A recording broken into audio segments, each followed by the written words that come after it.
그 법무부 장관님 포함해서 정부 법무공단 이사장님께 네네네. 그러면 질문을 주지를 먼저 해주시기 바랍니다. 네. 네, 질의해 주십시오. 서울 금천구 출신의 최기상 의원입니다. 그 장준하 선생 유족에 대한 국가배상 판결에 항소한 내용에 관해서 질문하고자 합니다. 지난 5월에 서울중앙지법에서 박정희 전 대통령 시절 긴급조치 위반자로 구속된 고 장준하 선생 유족에게 국가가 7억 8천여만 원을 배상하라는 판결이 내려졌습니다. 당시 재판부는 긴급조치를 발령한 행위에 대해서 대통령이 정치적 책임만을 지고 수사 재판 등에 대해서는 개별 공무원의 책임을 부인한다면 대통령이 당초에 무효인 긴급조치를 고의과실로 발령해 실제로 피해자 발생했는데도 민사상 책임은 아무도 지지 않는 경우가 발생할 수 있는데 이는 정의관념에 반하거나 부당하다라고 판시하였습니다. 먼저 장관께 질문하겠습니다. 장관께서는 정부 법무공단이 이 사건을 항소한 사실을 혹시 알고 계십니까? 알지 못합니다. 네. 네. 정부 법무공단 이사장께 질문하겠습니다. 그러면은 항소 이유와 그 취지를 간단히 말씀해 주시겠습니까? 제가 이 내용을 직접 보지는 않았기 때문에 이 자리에서 상세하게 말씀드릴 수는 없을 것 같습니다. 혹시 서울고등법원에서 같은 결론이 나온다면 혹시 상고는 어떻게 검토하시겠습니까? 항소나 상고 여부는 기본적으로 저희가 의견을 드리긴 합니다만은 의뢰 기관에서 최종적으로 결정을 하기 때문에 저희가 결정할 수 있는 사안은 아닙니다. 예.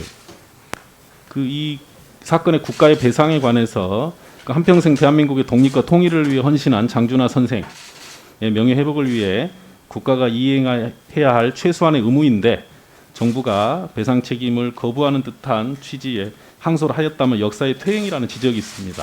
장관께서는 이 지적에 대해서 어떤 입장인지 말씀을 좀 해주십시오. 아마 이 사건의 승인과 지휘는 서울고검이 하고 있고 지금 그 법무공단에서 소송 수행을 하는 것으로 짐작이 되는데요. 한번 살펴보도록 하겠습니다. 예. 국가는 국가의 불법행위로 인해 피해를 입은 국민들을 끝까지 책임져야 할 의무가 있습니다. 장관님 동의하시지요? 네. 우리 공단 이사장님도 동의하시지요? 네, 원칙적으로 동의합니다. 시간이 아무리 많이 걸리더라도 우리 긴급조치 피해자분과 그 유족에 대한 국가배상은 마지막 한 명까지 반드시 이루어져야 할 것입니다. 나름 항소하다는 이유는 있으시겠습니다만 적어도 서울고등법원에서 같은 판결이 나왔을 때 상고원 뭐 하시는 것은 극히 신중해야 된다라고 생각을 합니다. 의원님의 지적을 유념해서 한번 살펴보도록 하겠습니다. 예, 아시다시피 이 국가의 불법행위에 대해서 소송을 하는 국민들께서는 1차적으로 불법행위로 인하여 큰 고통을 받으십니다. 특히 행정소송을 제기하는 국민들은 위법 부당한 행정처분으로 인하여 1차적으로 큰 고통을 받으시지 않습니까?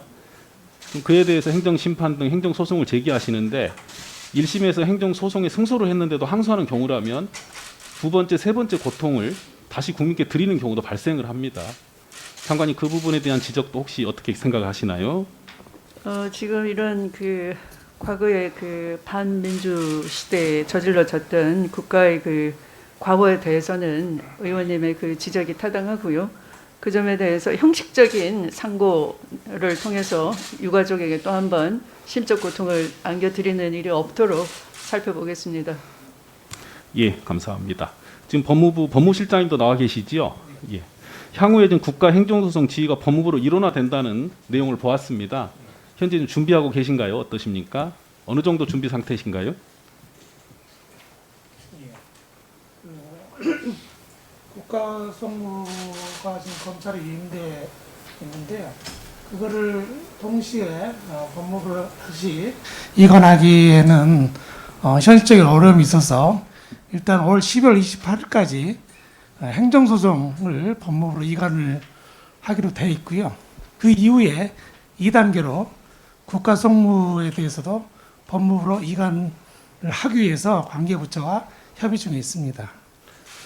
또 네. 그 필요에 따라서 국가를 당사자라는 소송에 대한 법률 개정도 필요한 부분이 있어서 그것도 추진 중에 있습니다. 예. 이 국민의 기본권을 위해서 아주 중요한 내용이라고 저는 생각을 합니다. 법원에 있으면서 재판을 담당하면서 이 부분에 대한 문제 의식을 많이 느꼈습니다. 근데 법무부에서 이론을 하시기 때문에 검토하실 때 가장 중요한 것은 국민들의 이 국가를 상대로 민사소송, 행정소송 제기하는 것이 얼마나 힘든지 신중히 판단하셔서 그에 대한 항소, 상고 여부는 정말 원칙적으로 허용하지 않는다라는 그런 원칙 하에 일을 하셨으면 좋겠다 이런 말씀을 꼭 드리고 싶고요. 두 번째로는 그동안에 이제 고검 단위에서 이루어졌던 이런 소송 지휘가 법무부로 일원화된다는 것은 검찰 조직 개편하고도 관련이 되실 거라고 생각을 합니다. 저는 과거부터 고검이 꼭 필요한지 그리고 고검 인력이 이렇게 많은 수가 필요한지도 의문을 많이 느껴왔습니다.